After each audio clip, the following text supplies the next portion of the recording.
చంద్రబాబు గారు ముఖ్యమంత్రి ప్రజల తీర్పును గౌరవిస్తూ ఆయనకు మరొకసారి శుభాకాంక్షలు తెలియజేస్తుంది కాంగ్రెస్ పార్టీ. అలాగే చంద్రబాబు గారికి మరొకసారి గుర్తు చేస్తుంది కాంగ్రెస్ పార్టీ మన రాష్ట్రానికి రావాల్సిన ప్రత్యేక హోదా. ప్రత్యేక హోదా అన్నది ఆంధ్ర రాష్ట్ర ప్రజల ఊపిరి. 10 సంవత్సరాలుగా మోడీ గారు బీజేపీ పార్టీ ప్రత్యేక హోదా విషయంలో ఆంధ్ర రాష్ట్రాన్ని ఆంధ్ర ప్రజలను మోసమే చేశారు. 10 సంవత్సరాల క్రితము ఎలక్షన్లకు ముందు మోడీ గారు వచ్చినప్పుడు 10 సంవత్సరాలు ప్రత్యేక హోదా ఇస్తాము అని తిరుపతిలో మాట ఇవ్వడం జరిగింది మోడీ గారు. అప్పుడు చంద్రబాబు గారు చెప్పిన మాట 10 సంవత్సరాలు సరిపోదు, 15 సంవత్సరాలు కావాలి అన్నారు అదే సభలో. కానీ 10 సంవత్సరాలు గడిచిపోయినా కూడా ఈ రోజు వరకు కూడా బీజేపీ పార్టీ ఆ మాటను నిలబెట్టుకోలేదు. కానీ ఇప్పుడు చంద్రబాబు గారు మద్దతు ఇస్తున్నారు కాబట్టి బీజేపీ పార్టీ అధికారంలో నిలబడింది. ఈ విషయం మోడీ గారు గుర్తుపెట్టుకోవాలి. ఎందుకంటే ఈరోజు ఆంధ్ర రాష్ట్ర ప్రజల ఎన్నుకున్న ఎంపీలు కనుక బీజేపీ పార్టీకి చంద్రబాబు గారు మద్దతు ఇవ్వకపోయి ఉంటే అసలు బీజేపీ పార్టీ అధికారంలో ఉండే ప్రసక్తే లేదు. ఈరోజు బీజేపీ పార్టీ అధికారంలో ఉంది అంటే దానికి కారణం ఆంధ్ర రాష్ట్ర ప్రజలు అని మోడీ ఇప్పటికైనా గమనించాలి. చంద్రబాబు గారికి మరొకసారి గుర్తు చేస్తున్నాం. చంద్రబాబు గారు బీజేపీ పార్టీతో ఎలక్షన్లకు ముందు పొత్తు పెట్టుకుంటున్నప్పుడే కాంగ్రెస్ పార్టీ పదే పదే చెప్పడం జరిగింది. ఒక్క మాట అయినా తీసుకోకుండా, కండిషనల్ సపోర్ట్ అయినా మీరు ఎక్స్టెండ్ చేయకుండా, మీరు బేషరతుగా స్పెషల్ స్టేటస్ అన్న కండిషన్ పెట్టకుండానే మీరు బీజేపీ పార్టీకి ఎందుకు అలయన్స్ పెట్టుకున్నారు చంద్రబాబు గారు అని అప్పుడు ప్రశ్నించడం జరిగింది. ఇప్పుడు మళ్ళీ బీజేపీ పార్టీ చంద్రబాబు గారిని డిమాండ్ చేస్తుంది. ఇప్పుడు మళ్ళీ కాంగ్రెస్ పార్టీ చంద్రబాబు గారిని డిమాండ్ చేస్తుంది. బికాస్ మీరు ఇచ్చిన ఎంపీల వల్ల ఆంధ్ర రాష్ట్ర ప్రజలు ఎన్నికైన ఎంపీలను మీరు బీజేపీ పార్టీకి ఇచ్చారు కాబట్టి ఈరోజు బీజేపీ పార్టీ అధికారంలో ఉంది కాబట్టి చంద్రబాబు గారు ఈ విషయాన్ని గుర్తుపెట్టుకొని ఇప్పటికైనా మొండి పట్టైనా సరే స్పెషల్ స్టేటస్ అన్నది ఆంధ్ర రాష్ట్రానికి అవసరం కాబట్టి ఇప్పటికైనా స్పెషల్ స్టేటస్ మీద చంద్రబాబు గారు సీరియస్ గా వర్క్ చేసి ఇది సాధించుకు రావాలి అని కాంగ్రెస్ పార్టీ ఆంధ్ర రాష్ట్ర ప్రజల తరఫున డిమాండ్ చేయడం జరుగుతుంది. ఒక స్పెషల్ స్టేటసే కాదు, పోలవరం ప్రాజెక్టు కూడా ఉంది. పోలవరం ప్రాజెక్టుకు చంద్రబాబు గారు 2 రోజుల క్రితం వెళ్లడం జరిగింది. నిజానికి పోలవరం ప్రాజెక్టు రాజశేఖర రెడ్డి గారి ఆలోచన. 2004లోనే రాజశేఖర రెడ్డి గారు 10,000 కోట్లతో 20 లక్షల ఎకరాలకు నీళ్లు ఇవ్వాలి అని తలపెట్టిన ప్రాజెక్టు పోలవరం ప్రాజెక్టు. రాజశేఖర రెడ్డి గారి హయాంలోనే కుడి ఎడమ కాలువలు పూర్తి చేయడం జరిగింది. ఆ కాంగ్రెస్ హయాంలోనే 4,500 కోట్లు అంటే దాదాపుగా 40% పనులు పూర్తి చేయడం కూడా జరిగింది. కానీ తర్వాత అధికారంలోకి వచ్చిన చంద్రబాబు గారు పోలవరం ప్రాజెక్టు కాస్టును అమాంతంగా 29,000 కోట్లకు పెంచారు. కానీ పనులు మాత్రం పూర్తయినట్టు ఎక్కడా కనిపించలేదు. 2018 కల్లా నేను పూర్తి చేస్తాను అని రాసి పెట్టుకోండి అని చంద్రబాబు గారు ఆ రోజు అసెంబ్లీ సాక్షిగా ఛాలెంజ్ కూడా చేశారు.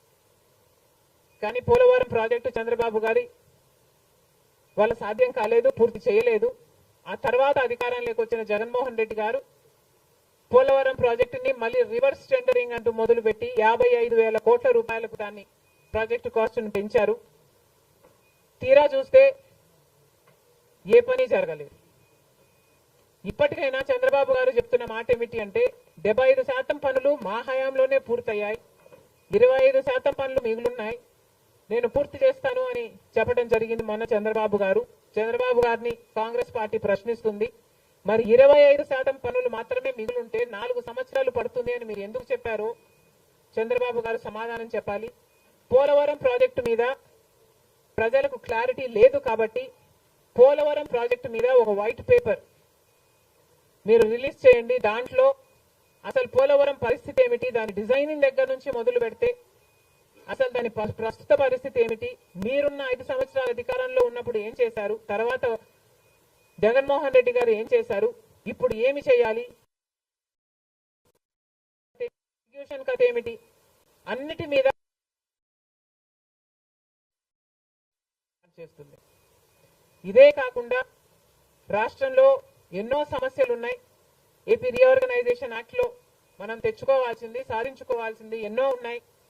అవన్నీ కూడా క్యాపిటల్ సిటీ అయితేనేమి, పోర్ట్లు అయితేనేమి, కడపలో స్టీల్ ఫ్యాక్టరీ అయితేనేమి, వీటన్నిటి మీద చంద్రబాబు గారు పని చేయాల్సి ఉంటుంది. మన రాష్ట్రంలో ఎక్కడా లేని విధంగా 50 లక్షల మంది బిడ్డలు ఉద్యోగాలు లేకుండా ఉన్నారు. ఇవన్నీ దృష్టిలో పెట్టుకొని చంద్రబాబు గారు ప్రజలకు ఒక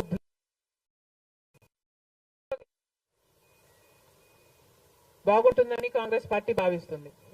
ఇదే కాకుండా చంద్రబాబు గారు సూపర్ 6 ఈ గ్యారంటీలతో చంద్రబాబు గారు ఎన్నికలకు వెళ్లారు. దీంట్లో యువతకు 20 లక్షల యువత వరకు ఉద్యోగ అవకాశాల కల్పిస్తామని చెప్పారు. లేదా 3,000 రూపాయలు ప్రతి నెల ప్రతి నిరుద్యోగికి నిరుద్యోగ భృతి ఇస్తామన్నారు చంద్రబాబు గారు. అదే కాకుండా స్కూల్ కు వెళ్లే పిల్లలకు ప్రతి విద్యార్థికి 15,000 రూపాయలు సంవత్సరానికి ఇస్తామని చెప్పారు. ప్రతి రైతుకి 20,000 రూపాయలు ఆర్థిక సహాయం ఇస్తామన్నారు.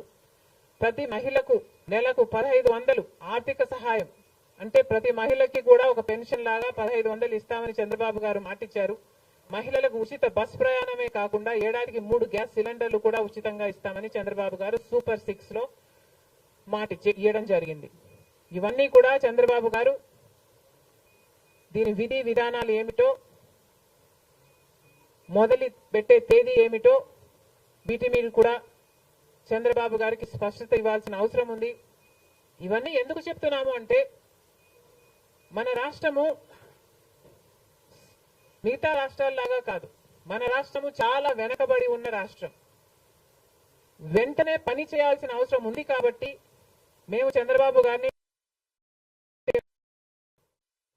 మన రాష్ట్రము ఒక స్పెషల్ చైల్డ్ కి కావాల్సిన నీడ్స్ మన రాష్ట్రానికి ఉన్నాయి కాబట్టి కనీసం మీరు ఇప్పుడే గెలిచారు, ఆ విషయం మాకు కూడా తెలుసు. కానీ హనీమూన్ పీరియడ్ కూడా మీరు తీసుకునే పరిస్థితి లేదు. వెంటనే పనిలోకి దిగాలి, ఇవన్నీ చెయ్యాలి, మొదలు పెట్టాలి అని కాంగ్రెస్ పార్టీ చంద్రబాబు గారికి సూచిస్తుంది. అంతేకాదు కాంగ్రెస్ పార్టీ తరఫున మేమందరం కూడా ప్రజల పక్షాన నిలబడుతూనే ఉంటాం. ప్రత్యేక హోదా గురించి అయితేనేమి, ఆంధ్ర రాష్ట్ర బిడ్డల భవిష్యత్తు గురించి అయితేనేమి కొట్లాడు వైఫల్యాలను ఎత్తి చూపుతూనే ఉంటాం. ఒక కన్స్ట్రక్టివ్ అపోజిషన్ గా కాంగ్రెస్ పార్టీ నిలుస్తుందని ఆంధ్ర రాష్ట్ర ప్రజలకు మరొకసారి ఏపీపీసీసీ మాటిస్తుంది. Thank you.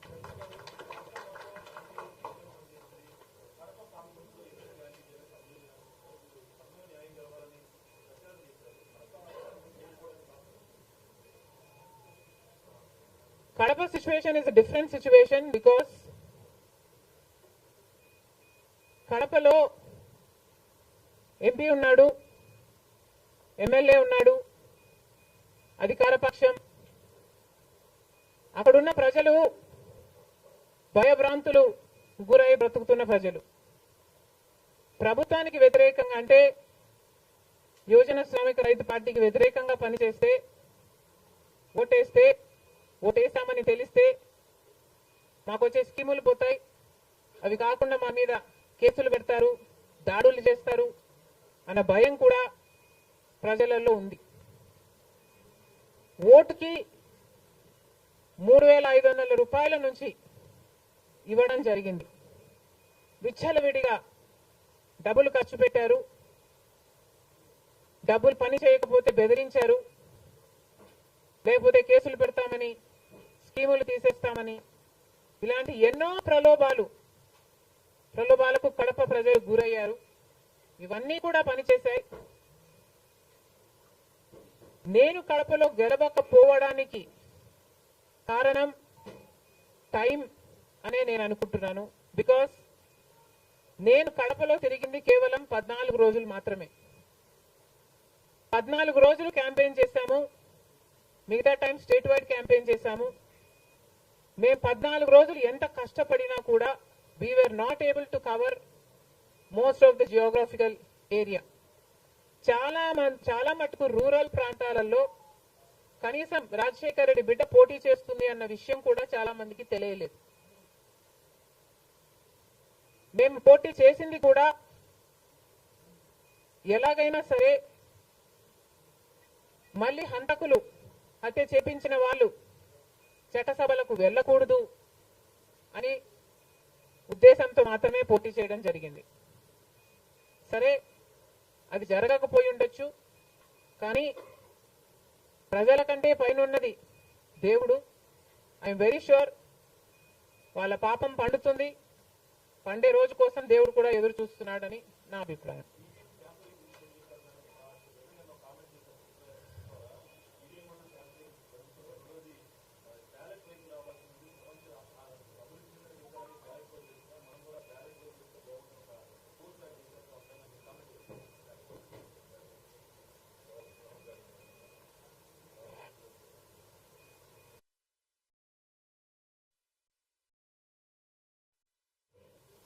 ఐ ఫీల్ మేధావులు కూర్చొని సుప్రీంకోర్టుతో సహా అందరూ కూర్చొని, ఇది అంత దేశానికి సంబంధించిన విషయం కాబట్టి అందరూ కూర్చొని ఓ నిర్ణయానికి వస్తే దేశ ప్రజలు హర్షిస్తారన్నది నా అభిప్రాయం.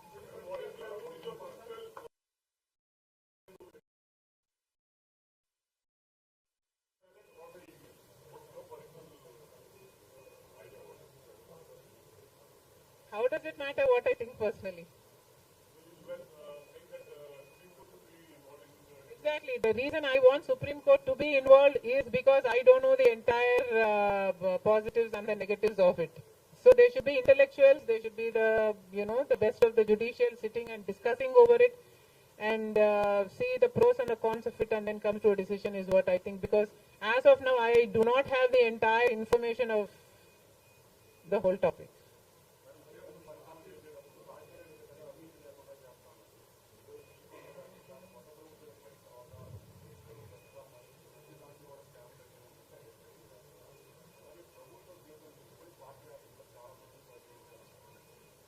ప్రజలు బుద్ధి చెప్పారు కదమ్మా, ఇంకా నేను మాట్లాడటం ఎందుకు.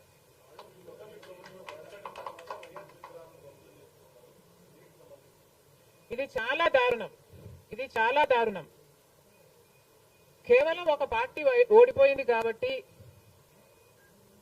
రాజశేఖర రెడ్డి గారి విగ్రహాలని ధ్వంసం చేయడం అన్నది చాలా దారుణం. రాజశేఖర రెడ్డి గారు ఒక మహానాయకుడు, ఆంధ్ర రాష్ట్ర ప్రజలకు నమ్మకంగా సేవ చేసిన నాయకుడు. సేవ చేస్తూనే ప్రజల మధ్యలో నేను ఇంకా ఎంతో చేయాలి, సాధించాలి అని రచ్చబండకని బయలుదేరి వెళ్లి చనిపోయిన నాయకుడు రాజశేఖర రెడ్డి గారు. రాజశేఖర రెడ్డి గారు లాంటి మహానాయకుడు చనిపోతే దాదాపు 7,000 మంది ప్రజలు ఆ బాధ తట్టుకోలేక, నిజాన్ని జీర్ణించుకోలేక ఆయన వెనకాలే చనిపోయారు. అంత గొప్ప నాయకుడు రాజశేఖర రెడ్డి గారు. ఒకసారి ఏం చేస్తున్నాము అని ఇలాంటి వాళ్ళు ఆలోచన చేసుకోవాలి. చనిపోయిన వాళ్లకు కూడా రాజకీయాలు ఆపాదించడం ధర్మం కాదు. చనిపోయిన వాళ్లకు కూడా గెలుపు ఓటములు ఆపాదించడం న్యాయం కాదు. మరొక్కసారి చెప్తున్నాం, రాజశేఖర రెడ్డి గారు మీకు చేసింది ఏమీ లేదు. దయచేసి రాజశేఖర రెడ్డి గారి విగ్రహాలను ధ్వంసం చేయడం ఆపండి. మీరు చేశారని వాళ్ళు చేశారని మీరు, ఇలా ఒకరి మీద ఒకరు చేసుకుంటూ పోతే దీనికి అంతే ఉండదు. మళ్ళీ చెప్తున్నాం, మీకు ఇంకొకరికి తేడా ఉండాలి అంటే కొంచెం పేషెన్స్ పాటించాల్సిన అవసరం ఉంది.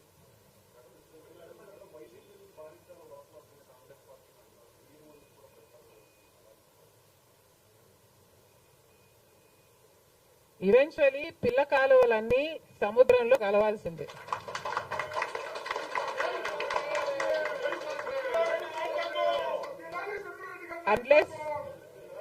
అన్లెస్ అవి ఎండిపోతే తప్ప. Yes, definitely.